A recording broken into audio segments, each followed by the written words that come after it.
once again good evening dear students. Today we are going to discuss on revision work, है ना. Revision work मैं उन लोगों के लिए रिकॉर्डिंग कर रहा हूँ जो हमारे बच्चे नन्हे मुन्ने प्यारे से सुंदर से बच्चे जो है आज के इवनिंग क्लास में नहीं आ पाए. तो प्यारे बच्चों के लिए प्यारी प्यारी बातें आपके सामने हैं. पहले हम इसको रीडिंग कर लेंगे. कुछ इंपॉर्टेंट वर्ड हैं जो कि इस लेसन में यूज़ किए गए हैं. ठीक है. New questions and ideas. ठीक है. तन्हा, कंज्यूमिंग डिज़ायर और अर्निंग कॉल्ड तन्हा. ठीक है. इसको अगर ये आ जाए कि व्हाट इज़ अ तन्हा, तो इंटेंस डिज़ायर को हम तन्हा कहते हैं. प्रकृत, व्हाट इज़ प्राकृत. ठीक है. तो प्रकृति के अनुसार जो लैंग्वेज चले वो प्राकृत है. It was the language of the ordinary people. ठीक है. ऑर्डनरी साधारण लोगों की भाषा थी. द भगवान बुद्ध, है ना, Buddha taught in this language. अब उन्होंने इस लैंग्वेज में क्यों कहा? देखो, सफलता जब उसी को मिलती है जो लोगों से कनेक्ट होता है. आज हमारे प्राइम मिनिस्टर की पॉपुलैरिटी इतनी क्यों है? क्योंकि वो लोगों से जुड़ते हैं. लोग क्या चाहते हैं, लोगों के अंदर की फीलिंग क्या है, उसको वो समझते हैं, इसलिए लोग उनसे जुड़ते हैं. तो जो भी दुनिया में महान हुए हैं वो उस लैंग्वेज में बात करते हैं जो कॉमन लोगों की भाषा होती है. ठीक है. महात्मा गांधी ने सॉल्ट सत्याग्रह किया. महात्मा गांधी ने रसगुल्ला सत्याग्रह नहीं किया. महात्मा गांधी ने एप्पल सत्याग्रह नहीं किया. क्यों? क्योंकि एप्पल तो कॉमन मैन नहीं खा पाएगा. उस कॉमन मैन क्या यूज़ करता है? वो सॉल्ट तो हर व्यक्ति यूज़ करता है, चाहे वो कॉमन हो चाहे वो अमीर व्यक्ति हो. तो इसलिए सफलता पाने के लिए आपको हमेशा कॉमन लोगों से जुड़ने से काफ़ी बड़ी संख्या में आप जुड़ जाते हैं, स्पेशली पब्लिक फिगर्स के लिए. चलिए, आत्मन क्या है? द इंडिविजुअल सोल और essence. Brahmans the universal soul. Upanishad a group of philosophical treatise contributing to the. क्या बेटा? सर, आत्मा ब्रह्मा को एक बार माना जाता है. हाँ, आत्मा परमात्मा, आत्मा वैसे ही है बेटा. जैसे आपके अंदर एक ऐसी चाबी, अदृश्य शक्ति जो आपको चला रही है, आप इसको ऐसे सोच लो. अगर वो नहीं होना तो आपकी क्या हो गया? छुट्टी. ठीक है. Are getting point. तो आत्मा एक, इसलिए कहा था, भगवान श्री कृष्ण ने कहा गीता में, नैनं छिदन्ति शस्त्राणि नैनं दहति पावक न चैनं क्लेदयन्त्यापो न शोषयति मार्तो. आत्मा अजर है, अमर है. इसको हवा सुखा नहीं सकती है, अस्त्र शस्त्र काट नहीं सकते. बहुत बड़ा रिसर्च हुआ. एक व्यक्ति जब मरने वाला था ना, उसको ग्लास हाउस में रख दिया गया और उसको देखा कि आत्मा को देखना कि कौन सी ऐसी चीज़ है जिससे इसकी चाबी चल रही है, ये घड़ी चल रही है, अमृत रूपी घड़ी चल रही है, कौन सी है. लेकिन बाद में चला कि वो जब उसमें शरीर, जब प्राण निकले, तो वो जो एलिमेंट है जिसको हम साइंस नहीं डिफाइन कर पा रहा है, तो वो ग्लास हाउस टूट गया. यानी पॉइंट तभी हमने बहुत पहले बचपन में ही पढ़ा था इसको. ठीक है. तो ये एक बहुत बड़ा रहस्य है. गीता में फिर कहा गया, वसान से जीर्णान यथा विहाय. जैसे हम लोग पुराने वस्त्रों को निकालते हैं ना और नए वस्त्र को धारण करते हैं, उसी तरह जब हमारा शरीर बूढ़ा हो जाता है, हम जब मर जाते हैं, तो आत्मा जो है ना हमारे शरीर को छोड़कर दूसरे जीवों में प्रवेश करती है. खैर चलो, वो हमारा बहुत बड़ा डिस्कशन हो जाएगा.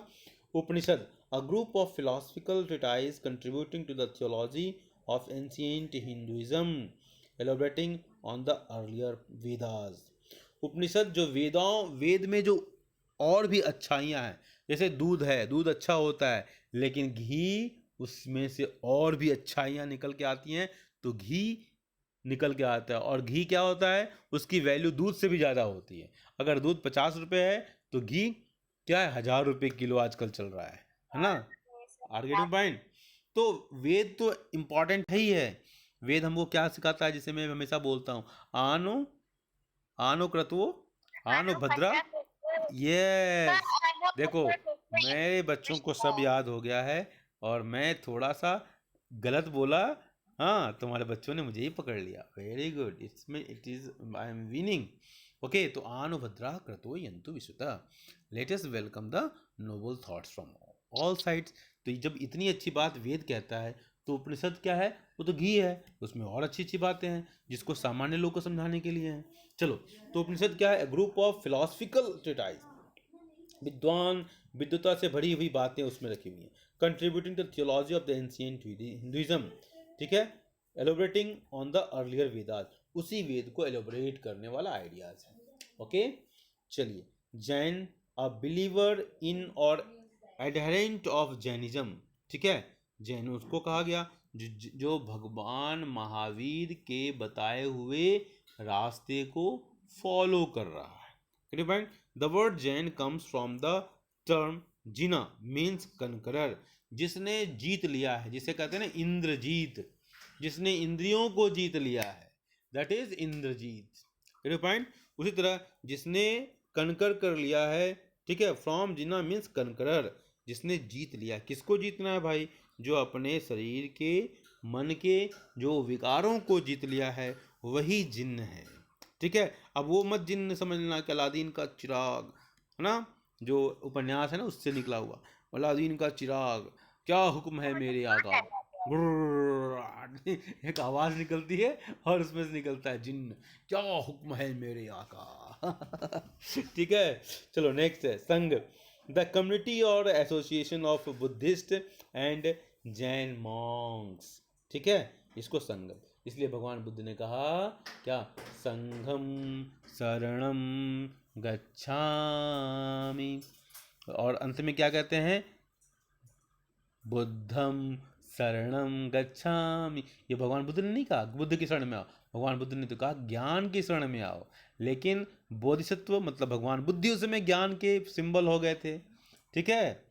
तो यही है संग, अगर आप अच्छे लोगों की संगति में हैं तो चिरंजीवी हो जाएंगे, आगे बढ़ जाएंगे ज़िंदगी में, और अगर आपका संग, एसोसिएशन, हाँ वो ठीक नहीं है, तो फिर ज़िंदगी में आप पीछे होते जाएंगे। चलिए आगे, अहिंसा, न हिंसा अहिंसा, हिंसा का त्याग करना अहिंसा है। अब हिंसा की व्याख्याएं बहुत हो सकती हैं, फिलहाल छोटी सी व्याख्या यहाँ देखते हैं। It's a literally meaning is non violence, मतलब जो मार काट ये जो लोग करते हैं ना, उसके बारे में कहता है। अगर संसार में अहिंसा को लोग फॉलो कर लें तो संसार में पीस होगा। इसलिए हमारे यहाँ पूजा जब होता है ना, तो पंडित जी लोग क्या करते हैं, ओम शांति शांति करते हैं, उससे पहले क्या करते हैं, द्यो शांति, अंतरिक्ष शांति, वनस्पतय शांति, ओम शांति शांति, और जल को चारों दिशाओं में छिड़कते हैं। मतलब ये परिकल्पना की जाती है कि पूरा समाज, पूरा इन्वायरमेंट शांत हो। और घर में भी देख लो, अगर घर में छोटा बाबू चिल्लपों कर रहा है तो मम्मी अशांत होंगी तो बड़ी बहन को लग जाएगा झापड़, है ना। मत ऐसी बात कर रहा हूँ मैं, आपके घर की बात नहीं कर रहा हूँ, मतलब सामान्य होता है ना। चलो ठीक है, हाँ चलो सही बोल रही हो। हमारे बच्चे बहुत ऑनेस्ट हैं, हाँ हम भी सपोर्ट करते हैं, ऐसा होता है, ठीक है। हम लोग भी इस दौर को देखे हैं बचपन में, हम लोग को भी लगता होगा, ठीक है। अब याद तो नहीं है अपना बचपन, लेकिन लगा जरूर होगा। तुम लोगों को देख के मुझे लगता है कि लगा जरूर होगा। चलो ठीक है, तो अहिंसा क्या है, it's literally meaning is non violence और love for other other lifes including animals. मतलब किसी को भी अगर आप कष्ट देते हो ना, तो वो कष्ट कहीं न कहीं आपके इन्वायरमेंट में आपके ऊपर भी आने वाला है। ये सोच थी हमारे पूर्वजों की, और यही आज के समय में यही एकमात्र रास्ता है जिस पर विश्व शांति स्थापित हो सकती है। भारतीय सभ्यता संस्कृति इतनी महान है जो कि एक चींटी तक का भी ख्याल रखती है। भूल जाओ मनुष्य को, चींटियों को भी देखा होगा आपने, मदर से पूछना, चींटियों को भी हमारे यहाँ खाना दाना कुछ खिलाते हैं लोग, देखा है, नोटिस किया है कि नहीं किया है? सर आटा। हाँ देख लो, ये हमारी बेटियां जो है ना संस्कृति के वाहक हैं, यही तो संस्कृति के रक्षक हैं। चलो, this principle teaches us to be kind and to respect the lives of all other living things.